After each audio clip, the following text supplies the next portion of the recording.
प्यारे देशवासियों, नमस्कार। आज एक बहुत महत्वपूर्ण मुद्दा मैं आपके साथ साझा करना चाहूँगा। वो है किसानों की एमएसपी के बारे में। किसान आंदोलन के बारे में आप सब जानते हैं। काफ़ी लंबे समय से किसान इस वक्त भी आंदोलनरत हैं। इससे पहले भी जब ये 3 कानून आए थे उसके खिलाफ भी 13 महीने तक किसान दिल्ली के चारों तरफ बॉर्डरों पर डटे रहे थे।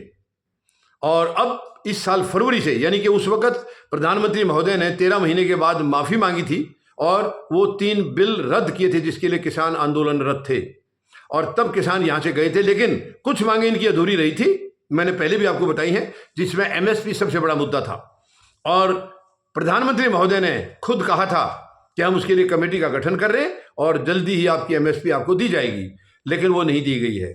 और किसान खूब इंतजार करने के बाद इस साल फरवरी से फिर आंदोलनरत हैं। पंजाब हरियाणा के बॉर्डर पर खूब मजबूती से डटे हैं और वहाँ इनके साथ अत्याचार भी किए गए हैं, जुल्म किए गए हैं, किसानों की मौत भी हुई है। पिछले आंदोलनों में भी 750 किसानों की मौत हुई थी।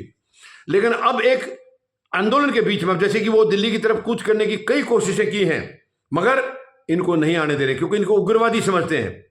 देश की सरकार जो है किसान को उग्रवादी मानती है।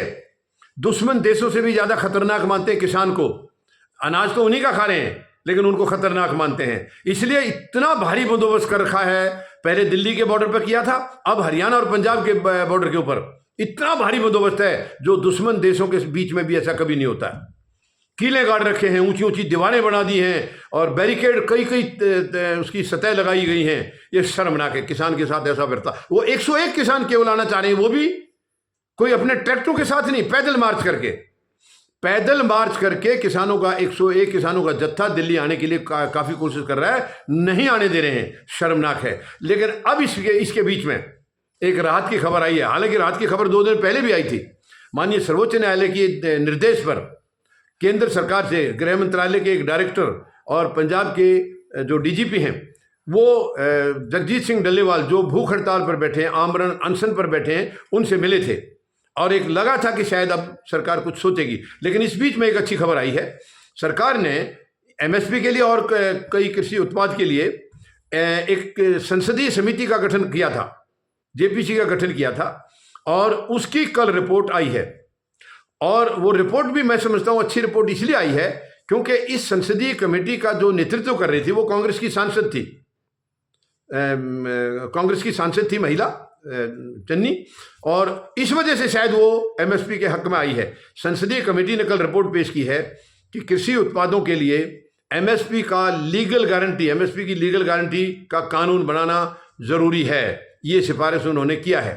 हालांकि जेपीसी की सिफारिश के आगे सरकार बाध्य तो नहीं है, लेकिन जब एक आई है रिपोर्ट तो उस पर अब सरकार को मजबूरी में कुछ फैसला तो लेना होगा।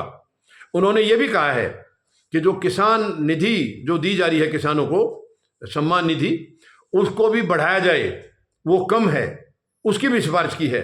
साथ साथ उन्होंने ये भी सिफारिश की है कि जितने भी छोटे किसान हैं या मजदूर हैं उनके लिए जो कर्ज वगैरह है उसको भी माफ़ किया जाए। तो यानी कई सिफारिशें उसने कल की हैं। और मैं समझता हूँ अगर सरकार, देखिए, अगर मंशा अब भी ठीक नहीं होगी तो समझता हूँ मैं सरकार को फिर ये आगे इसके गंभीर परिणाम भुगतने होंगे, क्योंकि देश की जनता अब और ज़्यादा इंतजार नहीं करेगी। बहुत हो गया है। किसानों को सताने का इनका बहुत लंबा समय चल गया। 13 महीने पहले और 10 महीने अभी फिर हो गए हैं, और उसमें भी कितने शहीद किसान उस वक्त भी हुए और अब भी इसमें भी हुए हैं। तो ये मंशा अभी देश समझ चुका है और देश ये मान चुका है कि सरकार किसान मानती है केवल अडानी को, और इन किसानों की सारी ज़मीन अडानी को सौंपना चाह रहे हैं, जो कि संभव नहीं है। किसान उसको कभी नहीं होने देंगे, कभी नहीं होने देंगे। मुझे अब मैं प्रधानमंत्री महोदय से ये निवेदन करना चाहूँगा, प्रधानमंत्री महोदय, अब भी अपनी गहरी निद्रा से जाग जाओ। आप बाहर निकलो उस निद्रा से। किसान को तड़फा करके आप सुखी नहीं रह पाएंगे, आप सत्ता नहीं चला पाएंगे किसान को तड़फा करके।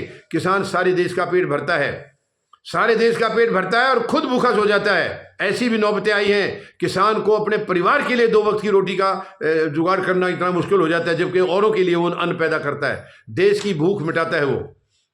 इसके साथ कई गंभीर सिचुएशन ऐसी भी आई है किसान के साथ। अब किसान को बेटी की शादी करनी है या घर में कोई और खर्चा है और पैसा नहीं है, वो आड़ती से उधार लेके आ जाता है, क्योंकि आड़ती को मालूम है कि फसल जो आएगी वो मेरे पास ही आनी है, उस टाइम उसके पैसे काट लेंगे। और वो आड़ती से पैसे ले आता है, लेकिन दुर्भाग्य देखिए कई बार ऐसे हो जाता है कि वो फसल आती नहीं है।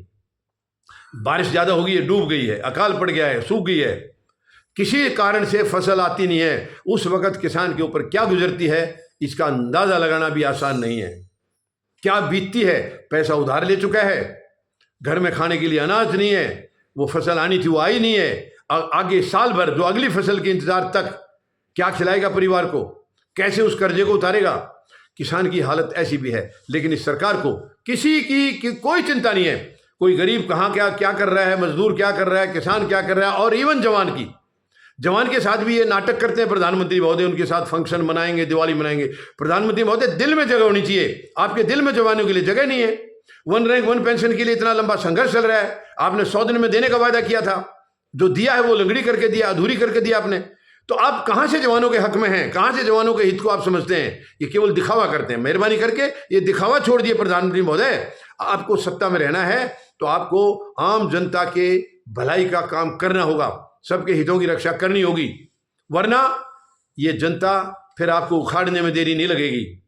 ये तो जनता की शराफत है जो 10 साल आपके जुल्मों के बर्दाश्त किए, जुल्म ही कहूंगा मैं, जब सारी संवैधानिक संस्थाओं को गुलाम बना रखा है। आप जिसके ऊपर मर्जी छापे डलवाते हैं, आप अपने अंदर झांकते नहीं है। आपके अंदर कितने भ्रष्टाचारी हैं आपके साथ जुड़े हुए, उनको आप भ्रष्टाचारी मानते ही नहीं है, तो आपकी मनसा इससे साफ हो जाती है। मैं आपको कुछ नहीं कहना चाहूंगा, प्रधानमंत्री का पद गौरवान्वित पद है, लेकिन और इसकी मनसा और क्या हो सकती है? आप भ्रष्टाचारियों को अपने अंदर ले लेते तुरंत, जब तक वो नहीं आते हैं तब तक गालियां देते हैं, उनको सजा देते हैं, उनके ईडी और सीबीआई इनकम टैक्स के छापे हैं आपके पास आगे, तो जितने भी केस हैं सबके रद्द हो जाते हुए ना। अभी कितनों के हुए हैं? महाराष्ट्र में देख लीजिए, बाकी को भी छोड़ दीजिए।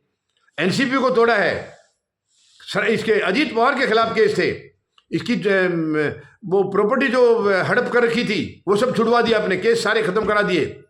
और भी हैं एनसीपी के कई नेता, मैं अभी उस विषय पर नहीं जाना चाहूंगा। तो कहने का मतलब है, मेहरबानी करके प्रधानमंत्री महोदय, आपको सत्ता में रहना है तो आपको सभी वर्गों का ध्यान रखना होगा, सबकी भलाई का ध्यान रखना होगा। ऐसे सत्ता नहीं चलेगी। और कल तो संसद में आपको एक झटका लगी गया है, वन नेशन वन इलेक्शन का जो बिल आप लाए हैं, आपको पता चल गया है आप कहाँ खड़े हैं। आपके अपने साथी भी आपके साथ नहीं है। तो मेहरबानी करके अब किसी वर्ग के साथ अत्याचार करना बंद कर दीजिए अत्याचार। और जिसका जो अधिकार है, जिसका जो हक है, वो दीजिए। संवैधानिक अधिकार किसी का आप छीन नहीं सकते हैं। अब किसानों की एमएसपी मेहरबानी करके इसका लीगल जो कानून बना के इसको लागू करिए, क्योंकि इसके अलावा आपके पास कोई रास्ता नहीं है। नहीं तो कोई दूसरी सरकार आएगी, आपकी सरकार गिर सकती है। कल आपको झटका लग गया है, आपको एहसास हो गया होगा। मुझे विश्वास है उस झटके की वजह से शायद एमएसपी की लीगल गारंटी सरकार अब ये संसदीय समिति की रिपोर्ट को मान करके, शायद उस सिफारिश को मान करके ये लागू कर देंगे, और कर देनी चाहिए।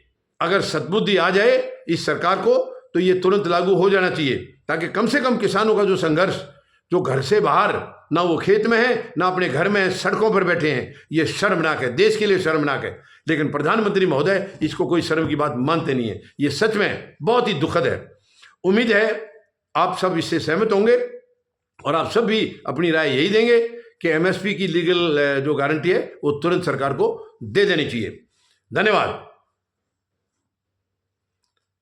जय जवान, जय किसान, जय हिंद।